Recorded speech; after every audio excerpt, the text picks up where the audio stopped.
Isang makasaysayang araw sa inyo, mga kaibigan. Kumusta ka na? Handa ka na bang maglakbay patungo sa panibagong kaalaman na hatid sa inyo ng inyong tutor para sa araw na ito? Ako ang inyong makakasama para sa ating pagtuklas sa lalakbayang kasaysayan. Ako, si Tutor Alex, mula sa SDO ng Bulacan, ang maghahatid sa inyo ng kaalamang siksik, liglig at umaapaw. Kaya tara na, sama-sama nating tuklasin at pagyamanin ang ating kaalaman sa Araling Panlipunan 8. Bago tayo magsimula, isang pagbati sa inyong lahat mula sa Luzon, Visayas at Mindanao ng isang Happy New Year. Maraming salamat at kasama pa rin namin kayo sa ating mga talakayan at sa ating mga sessions sa ating itulay sa Araling Panlipunan. Bago tayo dumako sa ating aralin sa hapon na ito, isa-shoutout ko muna ang ating mga online learners na kanina pa naririyan sa ating live. Simulan natin ito kay Catlia Soriano. Good afternoon po. Watching from Ingod Ramona Integrated School, Angandanan West District, SDO Isabela. Hello, Catlia. Gayon din kay Francine De Leon Panalangin mula sa Santa Lucia National High School, SDO Bulacan. Gayon din, hello kay Christopher Andrew Respicio from Isabela, kay Emmanuel Tarosa from Santa Lucia National High School. Hello din kay Francine De Leon, ay kay Catlia Soriano. Magandang hapon po, Tutor Alex. Magandang hapon din sa iyo. At kay Maria Victoria Tolentino from Santa Lucia National High School. Maraming salamat sa inyo, mga online learners, at gayon din sa inyong mga magulang sa ating patuloy na pagsuporta sa ating mga palatuntunan sa Itulay.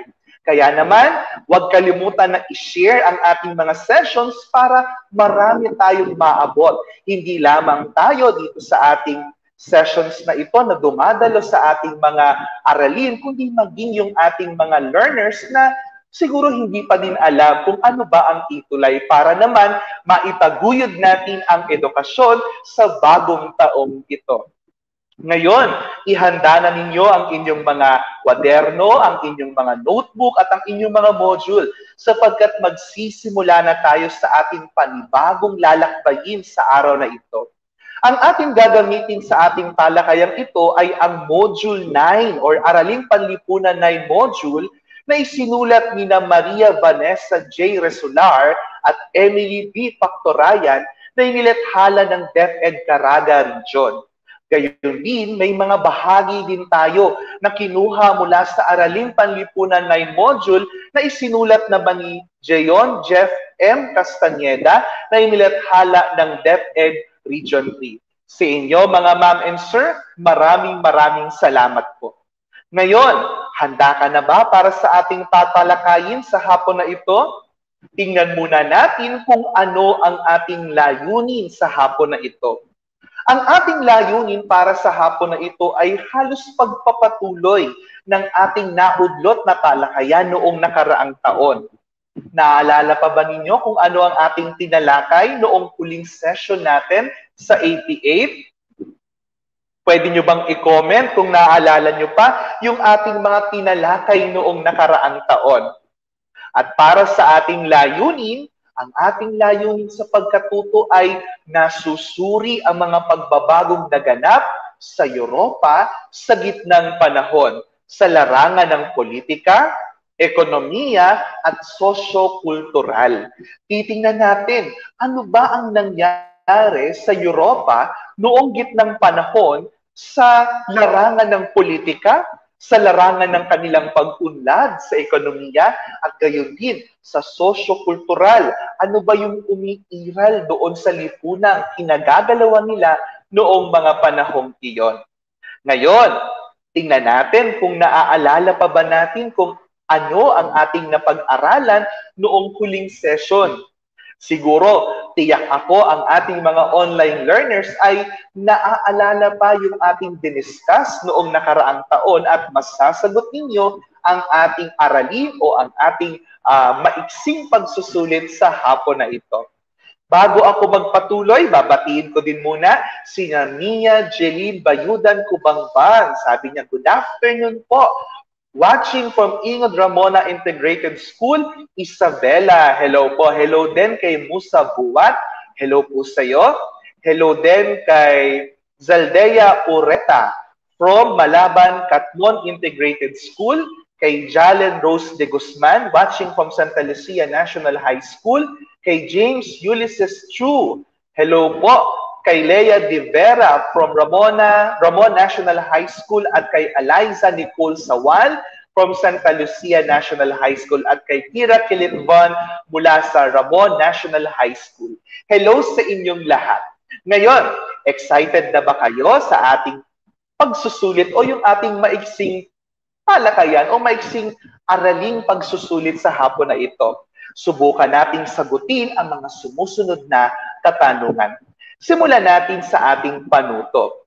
Para sa ating panuto, isulat sa loob ng kahon ang tungkulin at pananagutan ng mga katayuang panlipunan na namayagpag noong gitnang panahon. Isulat ang iyong sagot sa sagutang papel. Sa puntong ito, ang inyong sagot ay inyong isulat sa ating comment section at tingnan natin kung masasagutan ninyo at maibibigay ninyo kung ano ba ang mga pananagutan noong mga karakter na ipapalabas natin sa ating mga screen. Handa na ba kayo? Sabi ni Catlea Soriano, yes po, opo. Sabi ni Francine De Leon Panalangin, handang-handa na. Simulan natin ang ating paunang pagtataya. Ilagay sa mga kahon kung ano ang kanilang pananagutan. Sa inyong palagay at gayon din sa ating napag-aralan, ano kaya ang tungkulin ng isang hari? Naalala ba ninyo kung ano ang tungkulin ng isang hari? Pwede nyo bang i-comment sa ating comment section kung ano ba ang tungkulin ng isang hari para sa kanyang mga nasasakupan? Hihintayin ko ang inyong sagot. At habang hinihintay ko ang inyong sagot, syempre, magsa-shoutout ulit tayo. Hello kay Beverly Joyce Lungayan from Ramon National High School, Grade 8, Nara. Hello sa'yo. Same din kay Aaron Ace Milo from Ramon National High School. Marami tayo ngayong mga panauhin mula sa Ramon National High School. Hello sa inyong principal at sa inyong araling panlipunan teacher. Hello din kay Trisha Tulyao from Ramon National High School, kay Kurt Ivan Santiago Vinoya from Ramon National High School, kay Mary Kate Pascual. Hello kay Mary Kate Pascual, kay Crystal Beltran from Gutad National High School. Ito, yung mga taga Gutad National High School. Nung nakaraang taon ay halos kumpleto sa bawat session ang mga taga Gutad National High School. Hello din kay Angevina Segusmundo from Ramon National High School, kay Rowena Alipio, kay J. Altea Frey, at kay Francine Dele. Nagsisimula na kayong magsagot sa ating unang katanungan. Para sa ating hari, ipinakikita dito kung ano ba ang kanyang responsibilidad. Basahin muna natin yung sagot ng ating mga online learners at tingnan natin at i-reveal natin mamaya kung tama ba ang inyong mga kasagutan. Ang sagot ni Eliza Nicole Sawal, pamumuno sa nasasakupan. Sabi ni Francine De Leon Panalangin, pinamumunuan niya ang kanyang nasasakupan. Sabi ni Jalen Rose de Guzman, tungkulin ng isang hari na mamuno ng may buong katapatan at may pantay-pantay na pagtingin sa mga tao na kanyang nasasakupan. Mahusay ang sagot ni Jalen.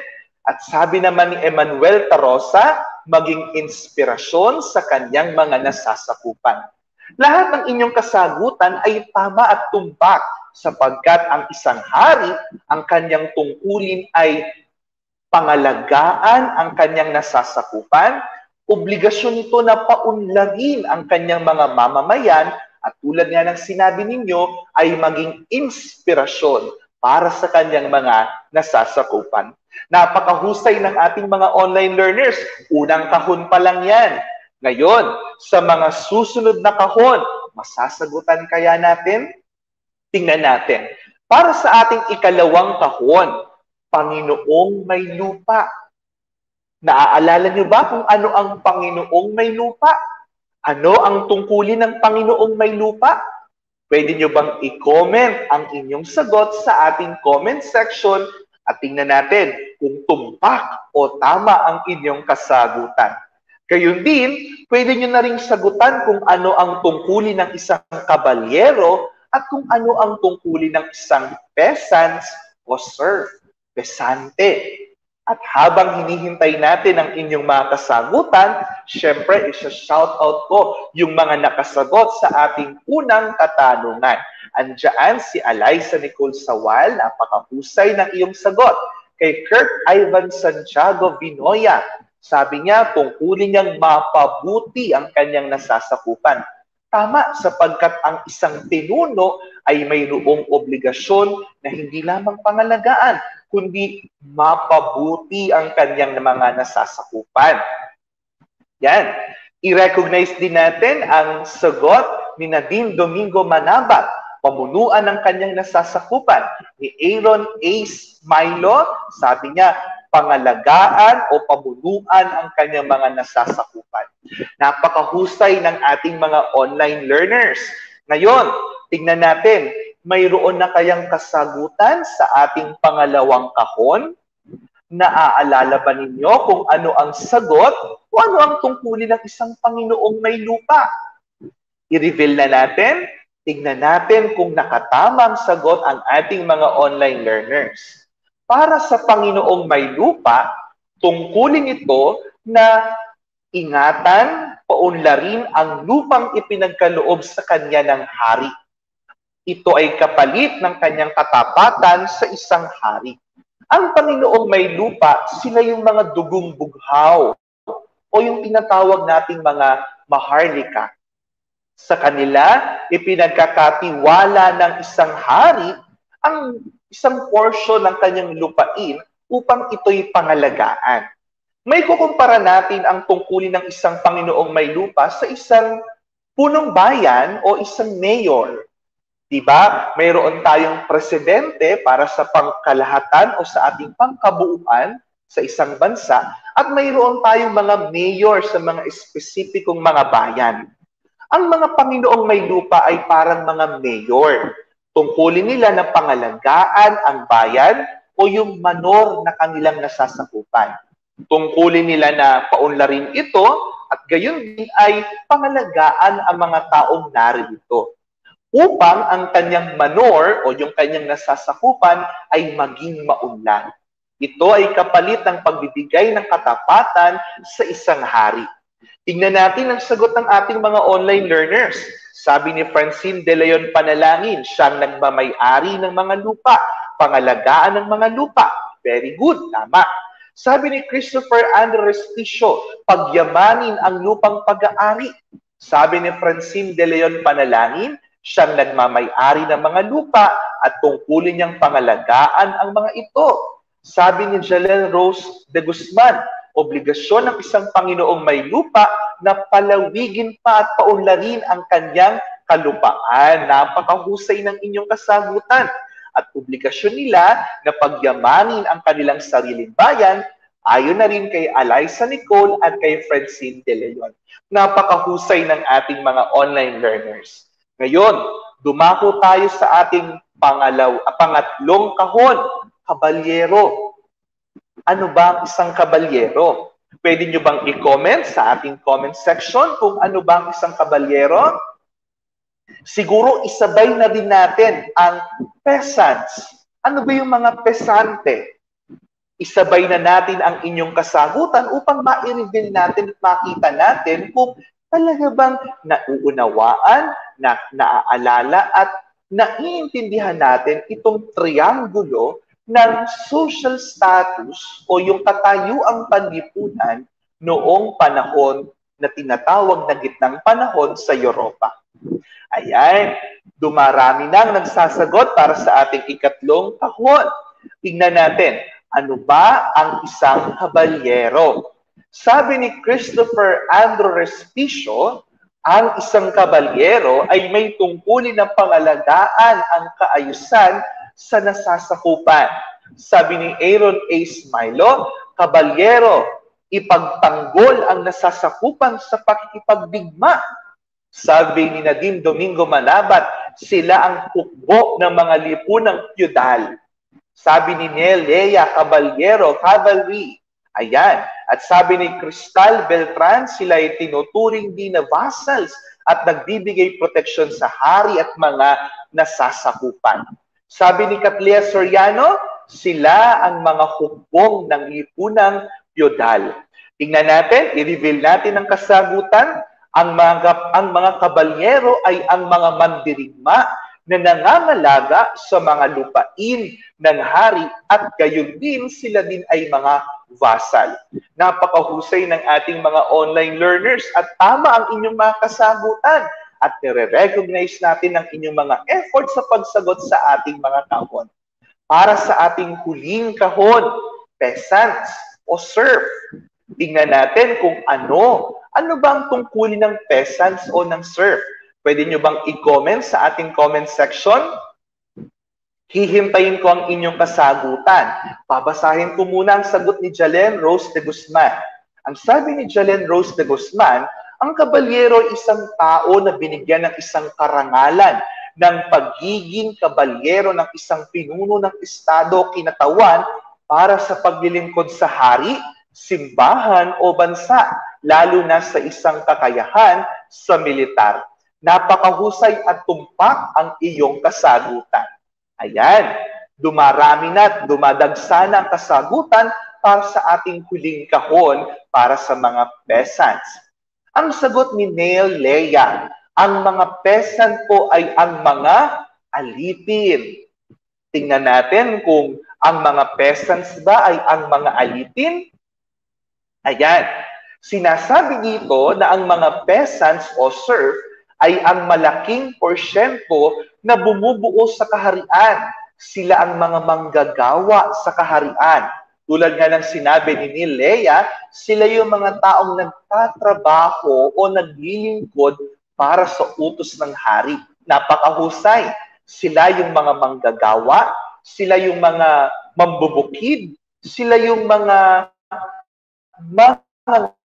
lakal na nasa isang manor o nasa isang lupain na pagmamay-ari ng isang Panginoong may lupa at tungkulin nila na magsilbi sa kanilang mga nakasasakop o magsilbi sa kanilang hari o sa kanilang mga Panginoong may lupa. Tingnan natin ang sagot ng iba nating mga online learners. Sagot ni Aaron A. Milo, nagsisilbi sa lipunan sa pamamagitan ng pagtatrabaho. Sa maikling salita, sila ang mga trabahador. Very good. Sabi ni Francine De Leon, panalangin ang mga tao na naglilingkod sa hari. Sabi ni Christopher Andrew Respicio, sila yung mga manggagawa at pinakamababa sa isang kaharian. Napakahusay ng inyong mga sagot at tama ang inyong mga kasagutan. Tiyak ako, handa na kayo para simulan ang ating panibagong paglalakbay o sabihin na natin yung pagpapatuloy ng ating paglalakbay para sa aralin natin ito. Para sa linggong ito, ang ating tatalakayin ay ang mga pagbabagong naganap sa Europa sa gitnang panahon. Noong nakaraang taon, diniskas na natin yung unang bahagi ng ating lesson. At ngayon ay palalalimin natin yung ating pagkaunawa at ang ating pagkaintindi sa ating paksa patungkol sa mga kaganapan noong gitnang panahon. Ano nga ba ang gitnang panahon? Balikan muna natin. Ang gitnang panahon o yung Middle Ages, ito'y tumutukoy sa 900 taong yugto sa kasaysayan mula sa pagbagsak ng kanlurang Imperyong Romano noong 5th century hanggang sa pagsisimula ng makabagong panahon noong 14th century. Sa makatuwid, ang gitnang panahon ay napakahaba at sa loob ng panahong ito ay napakarami ang nangyari. Tulad nga ng nabanggit natin kanina, nagsimula ito sa pagbagsak ng Imperyong Romano na siyang nag-iwan ng mga suliranin sa kabuuan ng imperyo. Tulad ng pagdami ng mga mahihirap, kawalan ng trabaho, patuloy na pananakop ng mga barbaro at pagdami ng mga gahaman sa kapangyarihan. Dahil sa pagbabagong mga naganap na ito, unti-unting binuo ng mga tao ang kanilang lipunan at doon nga nagsimula ang tinatawag nating panahon na kung saan nagkaroon ng social status o yung katayuang panlipunan batay sa kayamanan na mayroon ang isang tao. Matapos ang pagbagsak ng tinatawag nating Imperyong Romano, unti-unti ang mga tao ay itinatatag muli ang kanilang nasirang mga bayan. At dito nga magsisimula ang kasaysayan o ang kwento ng pagsilang ng Holy Roman Empire. Nagsimula ang Holy Roman Empire noong 486 AD na kung saan si Clovis, ang pinuno ng mga Franks, ay sumalakay sa Roman sa Gaul at itinatag ang kaharian ng mga Franks sa ilalim ng dinastiyang Merovingian. Sa makatuwid, nagsimula ang Holy Roman Empire o yung panibagong Imperyong Romano noong salakayan ni Clovis ang Roma noong 486. Gayun din, noong panahon ding yaon, ang asawa ni Clovis na si Clotilde ay hinikayat ang kanyang asawa na magpabinyag sa relihiyong namamayagpag noong panahong iyon. At ang relihiyong iyon ay ang relihiyong Kristyanismo o sa partikular ay ang Katolisismo. Hinikayat ni Clotilde ang kanyang asawa na si Clovis maging ang kanyang 3,000 mga hukbo na magpabinyag sa ilalim ng simbahang Katoliko. Dahil sa pagpapabinyag na ito ni Clovis at ni Clotilde, unti-unti nagbago ang pananaw ng mga Franks at unti-unti nilang binuo ang kanilang imperyo. Makikita natin ito sa banghay ng mga pangyayari na nakikita ninyo sa inyong mga screen. Nagsimula ang kasaysayan ng Holy Roman Empire noong 481 AD. Matapos nito, noong taong 496, ang mga Franks ay sumangit o nagpabinyag sa ilalim ng pananampalatayang Kristiyano. Noong taong 511, sa pagkamatay ni Clovis, pumalit sa kanya ang mga haring tamad, na kung saan dahil sa mga haring tamad na ito, ang hari ay hindi nagagampanan ang kanyang responsibilidad sa kanyang mga nasasakupan. Kaya naman, naging makapangyarihan noong 511 yung tinatawag nating Mayor of the Palace. Sila yung pwede nating ikumpara sa mga punong ministro na silang kumakatawan at pumupunan doon sa kakulangan ng mga haring tamad sa pamumuno sa kanilang bayan.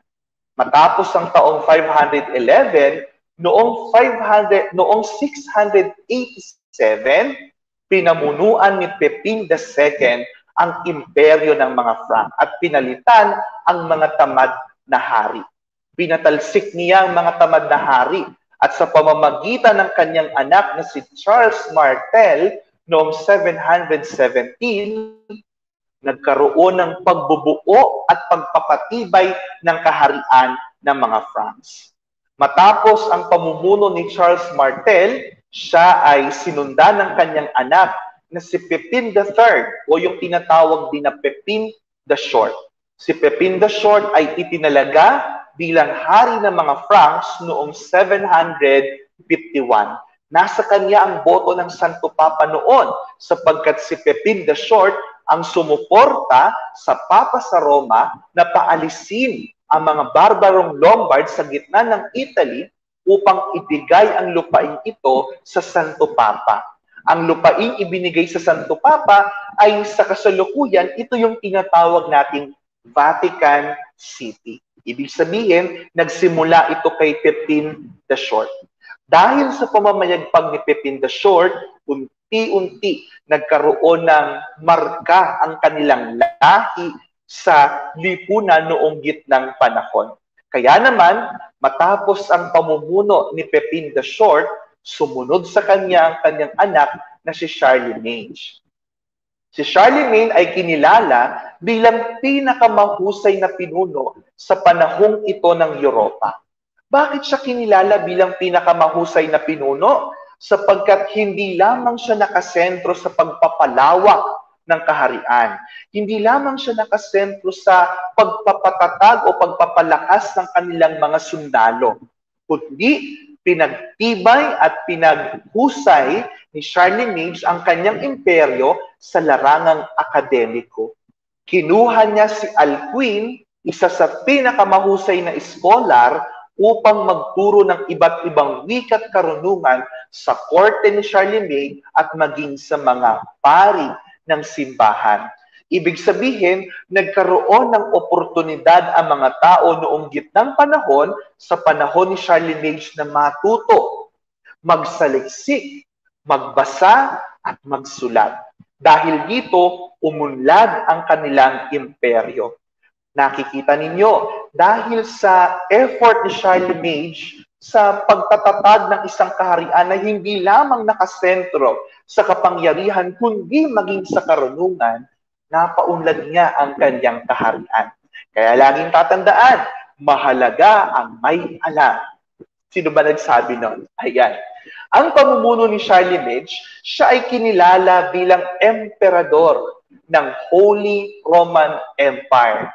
Noong Pasko, noong taong 800, kinoronahan siya ni Pope Leo III at ipinroklama. Siya ay itinalaga at ipinahayag bilang dakilang emperador ng banal na imperyong Romano. Sapagkat sa panahon ni Charlemagne ay kinilala ang kanyang pamumuno bilang tagapangalaga ng kulturang Greco-Romano. Yung mga kahusayan, kasanayan at kalinangan ng mga Griego at mga Romano noong panahong klasikal ay muling ibinabalik ni Charlemagne, muli niyang pinagyayaman. Kaya naman, hindi lamang ang mga mayayaman, hindi lamang ang mga dugong bughaw ang may kakayahang umunlad noong panahong iyon, kundi maging ang mga taong naghahangad ng karunungan. Nakita ninyo, kaya lagi natin dapat hangarin ang pagkatuto. Hindi nagtagal sa pamumuno ni Charlemagne ay unti-unti nang hina ang kanyang pangatawan hanggang siya ay pumanaw. Kaya naman noong taong 814, namatay si Charlemagne at pinalitan ito ni Louis the Religious. Siyang pumalit kay Charlemagne. Ngunit si Louis the Religious, hindi siya bet, no? Hindi siya gusto ng mga maharlika, hindi siya gusto ng ibang mga tao sapagkat hindi niya mapantayan ang husay ni Charlemagne. At gayon din, si Louis the Religious ay hindi ganoon ka-agresibo, hindi tulad ni Charlemagne. Kaya naman, unti-unti, humina ang suporta ng mga dugong bughaw o ng mga maharlika sa hari. Noong namatay si Louis, ay pinalitan siya ng kanyang mga anak. At sa kanyang mga anak, nahati ang Imperyong Romano o yung Holy Roman Empire sa tatlo sa kasunduan ng Verdun noong 841. Tuluyang nagpira-piraso, tuluyang nagkahiwa-hiwanay ang Imperyong Holy Roman Empire noong pinalitan si Louis the Religious ng kanyang mga anak. Dahil na rin sa kakulangan ng suporta mula sa mga maharlika at iba pang mga mahahalagang tao sa lipunan. Napalitan ito ng kanyang mga anak at nahati ang imperyo sa tatlong bahagi. Ang France ay napunta sa kanyang anak na si Charles the Bald, ang Germany ay napunta kay Louis the German, at ang Italy ay napunta kay Lothair. At dito magsisimula ang panibagong yugto sa kasaysayan na magbibigay ng tatak at marka sa pagbubuo ng mga bagong kaharian at bagong mga pamayanan sa Europa noong gitnang panahon. Bukod sa pamumunong ito ng mga Carolingian o yung dugo ni Charlemagne noong panahong ito sa gitnang panahon sa Europa, nakilala din ang taong ito sa tinatawag nating panahon ng mga krusada. Ano ba ang mga krusada? Ang mga krusada o ang krusada ay isang ekspedisyong militar na inilunsad ng Kristiyanong Europeo sa panawagan ni Pope Urban II noong 1095. Ang kanyang panawagan ay ibalik ang Holy Land o yung banal na lupain, ang Israel, ang Jerusalem, sa mga Kristiyano. Sapagkat noong panahong iyon, ang Holy Land o ang Jerusalem ay sakop ng mga Muslim. At bilang ang Holy Land, ang Jerusalem, ay esensyal na lugar sapagkat dito naganap yung mga bagay na nangyari sa buhay ng Panginoong Hesukristo at mahalaga din ang mga lugar na ito para sa mga Kristiyano. Sinikap ni Pope Urban II na manawagan na kunin natin ang Holy Land at ibalik ito sa mga Kristiyano. Dahil dito, naglungsad ng iba't ibang mga krusada ang mga Kristiyanong Europeo upang muling kunin at angkinin ang banal na lupain ito. Nagsimula ang lahat sa tinatawag nating unang krusada. Ang unang krusada ay ito nga yung tugon sa panawagan ni Pope Urban II. Ito'y binubuo ng halos 300,000 mga krusador na tumugon sa panawagan ng Santo Papa upang bawiin ang banal na lupain. Matagumpay nilang nakuha ang banal na lupain at nagtatag ng estadong krusador sa Jerusalem sa pamumuno ni Godfrey of Bouillon. Ngunit hindi nagtagal ay nasakop muli ng mga Muslim ang estado krusador na itinatag ni Godfrey of Bouillon sapagkat napakalayo ng Israel o ng Jerusalem, ng Holy Land, sa Europa, na kung saan sa Europa nanggagaling ang tinatawag nating mga reinforcement at mga sundalo, mga krusador. Dahil sa sobrang layo nito, hindi natutugunan ng militaristikong pangangailangan ng estadong itinatag ng mga Europeo sa Jerusalem na pangalagaan ang kanilang nasasakupan. Kaya naman, hindi nagtagal, bumagsak ang kanilang nasakop na lugar at muli itong nasakop ng mga Muslim. Dahil sa pagbagsak na ito o sa pagkabigo ng unang krusada, nagkaroon muli ng pangalawang panawagan upang bawiin ang banal na lupain. At ito yung tinatawag nating ikalawang krusada. Ang ikalawang krusada ay nakilala sapagkat ito ay naging panawagan ng isang santo. At ang santong ito ay si Saint Bernard of Clairvaux. Nagkaroon siya ng panawagan sa mga hari na si King Louis VII ng France at Emperor Conrad III ng Germany na muling bawiin ang Holy Land. Nais sa katuparan sa panghihikayat na ito ang krusada noong 1147. Matagumpay nilang nasakop ang Damascus at Syria, ngunit bigo nilang makuha ang banal na lupain. Sa makatuwid, hindi nila nakuha yung Holy Land mula sa kamay ng mga Muslim. Kaya naman, ikalawang krusada ay tinuturing bilang isang bigong krusada. Dahil sa pagkabigong ito at hindi muling nakuha ang Holy Land, muling nagkaroon ng panawagan na kuhani or angkinin muli ang Holy Land. At dito nga isisilang yung ikatlong krusada. Ang ikatlong krusada ay nakilala sa katawagan bilang krusada ng mga hari. Sapagkat sa ikatlong krusada, nagsanib puwersa ang mga hari ng England, France at Rome upang kuhanin ang Holy Land na noon ay nasa pananakop ni Saladin.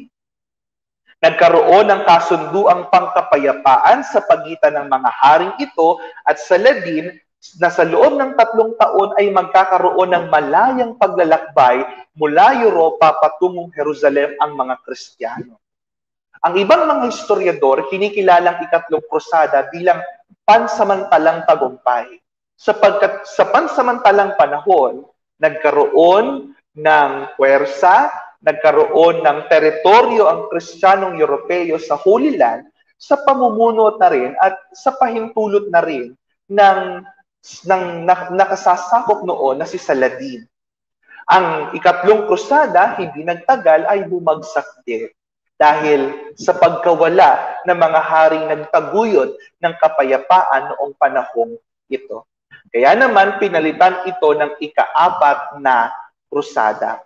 Ngunit ang ika-4 na krusada ay naging iskandalo sa buong kasaysayan ng mga krusador, sapagkat sa panahong ito noong nanawagan si Pope Innocent III ng ika-4 na krusada, ang naging tugon ng mga krusador ay hindi bawiin o hindi kuhanin ang banal na lupain, sapagkat nagkaroon ng pakikipag-usap ang mga taga-Venice, ang taga-Venice, Italy, sa mga krusador na huwag na kayong pumunta sa Holy Land. Ang sakupin nyo na lang ay ang teritoryong Sara sa Constantinople, sapagkat sila yung aming karibal sa pakikipagkalakaran. At bibigyan namin kayo ng karampatang kabayaran. Dahil dito, naging iskandalo ang krusada, sapagkat mula nga nung ating diniskas ang krusada, sinasabi ng mga krusada o ang krusada, ang pangunahing layunin nito ay bawiin ang Holy Land. Ngunit sa puntong ito, ang krusada ay nagamit para sa personal na interes ng mga mangangalakal. Dahil dito, nagalit ang Santo Papa at ang lahat ng miyembro ng krusada noong ika-4 na krusada ay idineklara niya bilang excommunicado. Ibig sabihin, sila ay itinatakwil, sila ay inilalabas, sila ay hindi nakabilang, hindi na miyembro ng simbahang Katolika. Napakarami nang nangyari sa krusada, ngunit mayroon din itong magandang bunga. Napalaganap nito ang komersyo at nagsilbi itong salig sa pag-unlad ng mga lungsod at malalaking daungan sa Europa. Dahil sa krusada, ang kulturang Europeo ay napayaman, napaunlad at napatatag dahil sa impluwensya ng kultura mula sa silangan. Kung makikita natin, mayroong pagkabigo, mayroong maliliit na tagumpay, ngunit sa kabuuan, kung ating titingnan, mayroon tayong mga aral na mapupulot mula sa mga kaganapang ito. Mula sa mga kaganapan kay Charlemagne at sa pagtatatag ng Holy Roman Empire, hanggang sa pananakop ng krusador o yung pagtatatag ng krusada upang bawiin ang Holy Land, marami tayong mapupulot na kaalaman mula sa kanilang karanasan. Ngayon, tingnan natin kung tumimo ba sa ating mga isipan, nakintal ba sa ating mga pananaw, kung ano yung mga bagay na dapat nating matutunan mula sa ating aralin sa hapon na ito. Subukin natin ang inyong kaalaman sa pamamagitan ng tayahin. Tulad ng ating ginagawa, para sa ating panuto, basahin at unawaing mabuti ang tanong sa bawat bilang at piliin ang letra ng tamang sagot. Isulat ang inyong mga sagot sa sagotang papel o sa puntong ito, isulat ang inyong sagot sa ating comment section. Handa na ba kayo? Subukin natin ang inyong kaalaman para sa ating tayahin. Para sa ating unang katanungan, ayan, masasagot nyo ba ang ating unang katanungan? Sino ang kauna-unahang naging emperador ng banal na imperyong Romano na hinirang ni Papa Leo III noong 800 AD? Sino daw yung pinakaunang emperador ng Holy Roman Empire? Ano kayang kasagutan? A, si Charles Martel, B, si Charlemagne, C, si Clovis, or si D, si Pepin the Short. Sa inyong palagay, ano kayang sagot sa ating unang katanungan? Sino kayang makakaunang tamang sagot para sa puntong ito? Habang hinihintay natin ang mga ito, ang mga kasagutan, shout out muli tayo sa ating mga online learners. Dumami tayo kanina, hindi ko na kayo na-recognize. Hello and shout out kay Athena Saula Fernandez mula sa Partida National High School SDO Bulacan. Hello kay Isabella Jane Concepcion mula sa Diamantina National High School, Cabatuan East District. Cabatuan Isabela. Hello. Ayan, kay Raven Ian Remo Bonifacio kay Chris Daniel Fernando Mendoza from Butad National High School, Trixitan Enrique from Butad National High School, at kay Harry Pineda. Ayan, tingnan natin kung sino nakatamang sagot. At ang unang nakatamang sagot ay si Emmanuel C. Tarosa. Congratulations! Tama ang iyong kasagutan. Ito ay letter D. Si Charlemagne ang unang kinilalang emperador ng Holy Roman Empire. Gayun din, tama din naman ang kasagutan ng ating mga online learners na sina Neil Lea, Nadine Domingo Manaba, Christopher Andrew Respicio, kay Aaron A. Smilo, Trixitan Enrique, at kay Francine De Leon Panalangin. Congratulations! Ngayon, dumako na tayo sa ating ikalawang katanungan. Paunahan, sino kayang makakasagot sa ating question number 2? Para sa ating question number 2, sino ang haring humalili noong si Charlemagne ay pumanaw? O nung namatay ang unang emperador ng Holy Roman Empire na si Charlemagne, sino ang pumalit? A. Louis the Religious, B. Charles the Bald, C. Lothair, or D. si King Louis VII. Tingnan natin kung sino ang unang makakasagot.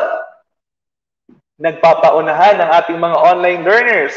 At ang unang nakasagot ng tama ay si... Ayan, congratulations kay Neil Lea.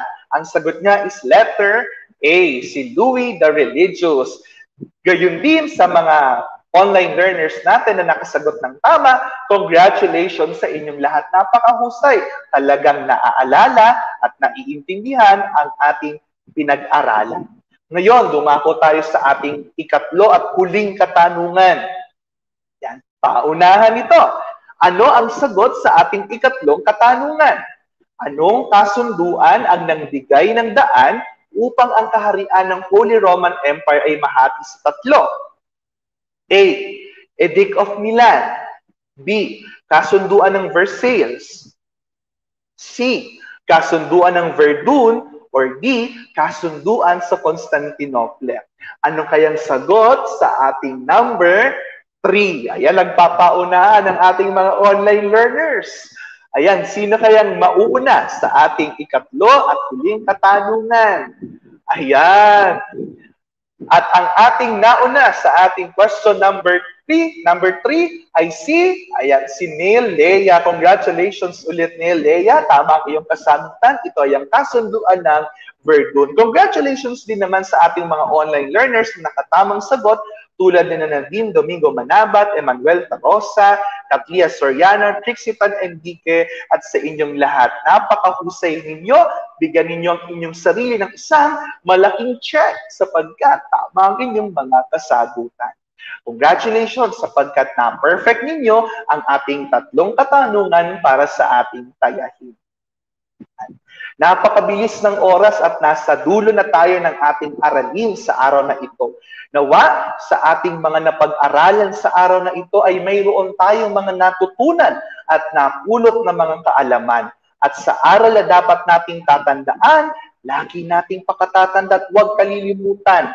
Ang labanang dapat nating pagtagumpayan ay ang ating labanan sa buhay na hahantong sa pagkakamit ng maganda at dakilang kinabukasan. Sa inyo, mga online learners, magkita-kita tayo muli sa susunod na linggo at isang masagabo at mabiyayang bagong taon sa inyong lahat. Tulad ng ating sinasabi, huwag nating kalilimutan ang kasaysayan at masaya nating harapin ang kinabukasan. Ako ang inyong online tutor, Tutor Alex, nagpapasalamat sa inyo. Magkita-kita tayo sa susunod na linggo. Maraming salamat mga online learners.